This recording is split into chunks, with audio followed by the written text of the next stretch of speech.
Hey there, folks. Good day. So I just wanted to do a little video about the mind and its imaginations, plural, imagination, imaginings, and dreams, and sometimes the self-deception we do to ourselves. As you know, when we're asleep and we have dreams, they're not real, but they're showing or showcasing a projection of fear, perhaps, maybe a hidden hope, maybe a revelation, a little hint, or a little clue of something going on right now, or that's something that will happen. A lot of the times it's very prophetic in nature. But apart from our sleep, which is just a nice example to use because we can easily understand it, let's also easily understand how the mind works in the waking daylight when our thoughts are drifting, whether we're sitting by ourselves or at work, around people going for a walk, whatever the case may be. A lot of the times we're having these dialogues with ourselves, as you probably know and experience each and every moment of the waking day. Pretty much what this video is intending to be about is the fact that the things that we fear or the things that are making us anxious, the things that are making us contemplative or having some kind of energy inside interaction with ourself, mind, body, soul interplay, are mere thoughts alone. They're either going to be based upon hopes or else fears. It's pretty basic. I think you guys know that. So let's just analyze it, because the thought came to me recently and someone else had posted it.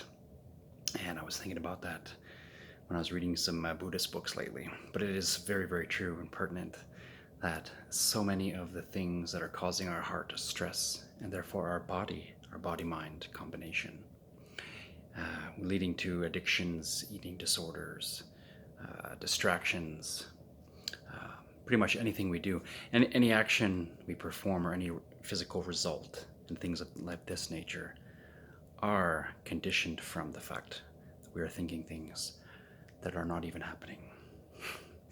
So as if like a dream that's not happening in a closed, shut off state when the third eye is active and the soul, spirit is talking to itself.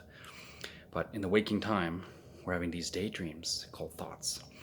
And our fear, as we just said, our fear or our hopes are promoting them, fueling them, giving food for the fire, as it were. And these are imaginations, these are thoughts. So we're getting into a position where we say to ourselves, like we're having a dialogue and we're saying, oh, he or she said that, or this is gonna happen, or oh, I bet you such and such a thing, right? We have this all day long. Or it could be about well, an aspiration that you want, or something you're trying to achieve, or something you're trying to perform and you're worried about it, or a friendship that you have, or a relationship, or something with your parents maybe, or a phobia that we're feeding ourselves. And all of it's taking place and hasn't even happened. We're having these incredible, deep, sometimes painful, sometimes liberating, but sometimes very stressful and anxiety-causing dialogues or monologues with ourselves about things that haven't happened. The mind is thinking about something and then it goes off on a tangent in a variety of ways. And I know that I'm guilty of this myself a lot. So I think it's very important for us to catch this and try to put it under control, or harness it, retract it a bit, and calm it down when it's happening. Because we're doing it all the time. To be born in this world, we have to interact with others. Not just people, but we're interacting with nature, with the 3D world.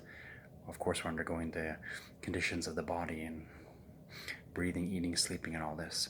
So we've chosen, and we have no choice, once it's been accepted, to walk through our life. Up until the point whenever it's meant to be cut off. Some people want to cut it off early, and that's a sad thing, and another topic. But to be born here is to accept the conditions that we're in. So while we're here, everything that's happening, anything occurring around us, outside of us, in the external, anything at all externalized from us, if you close your eyes and you're quiet, that's your real self, that's your internal state. But then the thoughts and the emotions, the habitual patterns, the emotional patterns, the thought habits are promoting us into all these imaginations that are giving us all these stresses on a day-to-day basis. We have self-esteem issues. We have problems with breaking out of a certain mental state, or like as if we've sort of preconceived so many things that we're afraid to live life. Or maybe we have an idea of something and we're so gung-ho about it and it's not very realistic. I'm not saying not to chase dreams and take risks, of course. We all have to and we need to. But a lot of the times we stunt ourselves. Sometimes we're overconfident and we're just living in a dreamlike state where an idea makes sense to us and we forget if it affects other people. Or sometimes we're being really hard on ourselves and too internalized and then we're afraid to live. And these are based on thoughts and imaginations. This is the imaging. Of course, the word obviously imagination, imaging. We are imaging outcomes, possibilities, potentials, innate things that we possess to think and feel. But then they're becoming a hindrance or a nuisance to us or distraction because they're staying in as like a fantasy. And in a fantasy-like state, we are already reducing ourselves or dampening or maybe exaggerating. Yeah, I think we do that every day, and to our detriment. And it's of utmost importance for our happiness and growth to try to catch this as it's happening, to be aware, to be mindfully aware when it's happening. It's like thinking about thinking. The background mind, consciousness is always on, it's never not on, but have your background consciousness come and catch your thinking mind and say, what are you doing? Has this even happened? Is it realistic? Is this just a dream? Is it a projection of a fear? Ask yourself what it is. And the more we can do this, then we're going to find ourselves more and more in a calm, happy state, rather than living in anxiety, rather than causing drama before it happened, right? We get ourselves all wound up and upset on something that didn't even happen. Or like, it's like, let's just say, as a funny example, let's say you're about to meet somebody for the first time you never did before, and you're having all these thoughts. It could be an in-law, or it could be, I don't know, whatever, a new friend, whatever the case. And you're having all these thoughts about what it could be, what it shouldn't be. And most often, after the fact, we go, oh, that wasn't so bad. So that's just a simple example and a day-to-day thing of how we're doing this to ourselves, like a self-deception or an unnecessary amount of emotional turmoil based upon just thoughts going out of control. So really what the video, the meat of the subject, the core of this is about is just being calm and centered and living in the now and not rushing ahead or thinking too much behind. We get depressed from things that happened and we get anxious for things that didn't happen in the future, and we're trying to find ourselves in the now to find as much happiness as we can and calm and more maturity, more confidence, more awareness, situational awareness.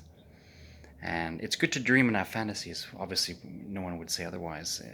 We need to think about something before we do it. Can't always just react instantly, I mean. But a lot of the times, we find ourselves just in a strange spot based on fantasy and thinking alone. And that's what the video is about. So let's just observe ourselves as we're doing this and catch ourselves and slow things down, put the anxiety down, and have a good, if we are having an issue with somebody, not to make it worse by thinking all off on, left, right, and center, various directions, but to bring it to the truth, to build a pyramid, one side and one side, and the bricks up, up, up, and then pshung, the truth will be found on top in the middle, and it'll be a great understanding, and then we'll have alleviation for that. So that's what I'm trying to say. I was just thinking about that lately. I'm practicing it on myself to control my thoughts more, so my emotions don't get me out of whack, or I start living in what ifs and could haves and should haves and he said, she said stuff, and just kind of like slow it down, bring it to the now, look at it for what it is in reality, and not unnecessarily condition it to be something that it's not. So that's what I wanted to say. I'm wishing everybody the best. I'll keep the video short. I sincerely wish you the ability further and further to conquer yourself, as I'm trying to do it for moi. And I wish you love, light, peace, happiness, and I'll be back soon to send more. Wishing everybody sincerely a wonderful time and supreme enlightenment and bliss and peace. Take care, and we'll talk soon. Okay, ciao.